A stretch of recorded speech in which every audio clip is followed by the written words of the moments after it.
hear the word love, what comes to mind? Maybe a candlelit dinner. Or maybe your favorite romantic comedy. Or even a bouquet of flowers. But how do you define love? Harder than it sounds, huh?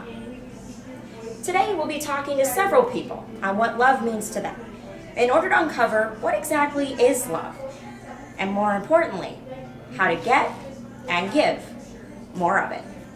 We first spoke to Ken Richter, a philosophy professor, who told us what he believes love really simmers down to.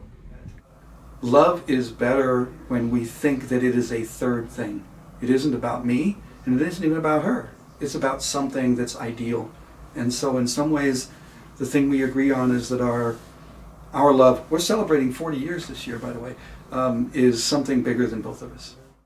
Next, we spoke to Steve Accardi, who explained how he's found a definition for love through the subject of English. Every time I teach, no matter where it is, the first assignment I give is I ask my students to write a one-sentence response to the question, what is love? Love equals sacrifice in the best sense of the word. And that's probably the kind of love I most admire. Eric Howenstein was the last professor we met with, a math professor and man of Christian faith who gave us a spiritual definition of love. So in your own marriage, how do you see your spirituality affecting the love that the two of you have? My marriage and my relationship with my wife is a mirror image of Christ's relationship with the church. I would say that God is love. Mm-hmm. And I would also say that my definition of love would be caring for others more than you care for yourself. After hearing from these professors, we went on to hear some other perspectives from a few kind shoppers. It's just like passing on a blessing, like you pass on love to this person, that person passes on love. Something, I think love is like contagious. So. Love to me is my children. I would do anything for them, anything they need, even if it's picking up a box of cereal and a gallon of milk at the grocery store. It's nice to be loved, I don't know, to feel love.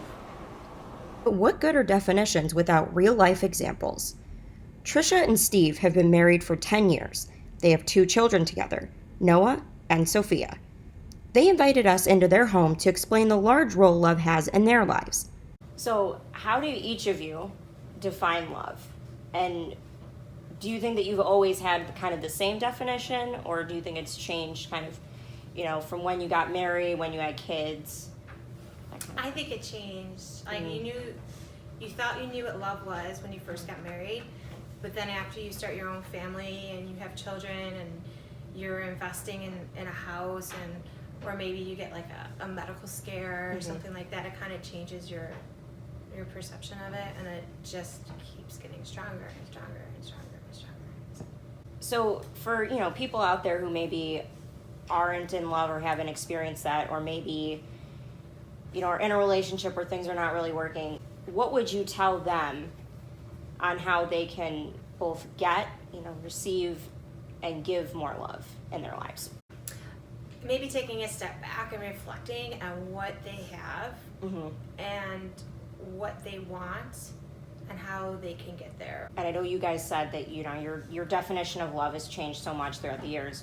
When you have kids, it's like crazy different.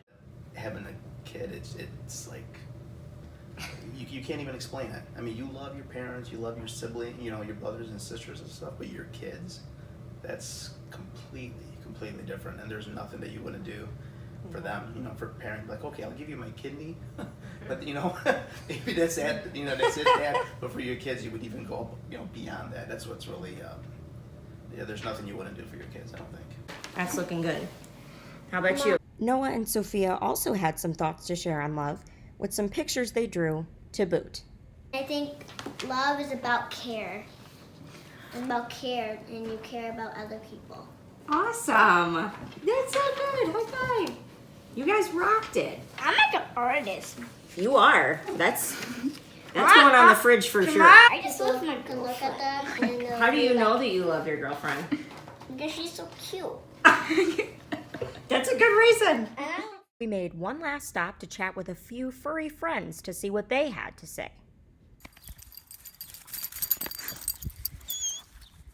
They don't call it puppy love for nothing.